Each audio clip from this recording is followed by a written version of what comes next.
كلمات الشاعر عبد الرحمن بن ظاهر العروي، موجهة لابنه خالد.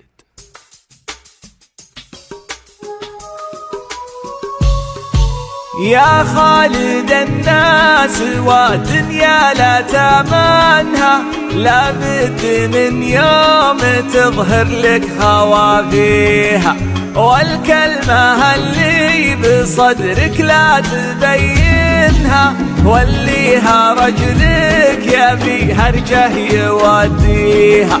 اعرف ترى الناس تعرف من معادنها، انشد عن الناس حاضرها وماضيها. اعرف ترى الناس تعرف من معادنها، انشد عن الناس حاضرها وماضيها. تلقى ثمين اهلها رجال تثمنها، ولا الرخيصة تحصل ناس تشريها، وضعوف الانفس بقربك لا تمكنها، طبع الضعوف الضعف ما تخليها. صادق رجال على الشدات تضمنها، الامان لك لازم بالحال تقضيها.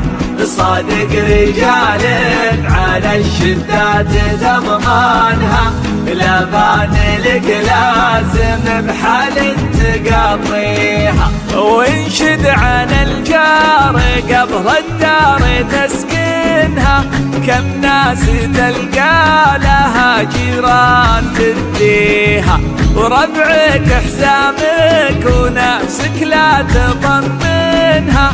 خليك ملغيث لهجة الأرض يحييها، وربعك حزامك ونفسك لا تطمنها. خليك ملغيث لهجة الأرض يحييها، خليك ملغيث لهجة الأرض يحييها.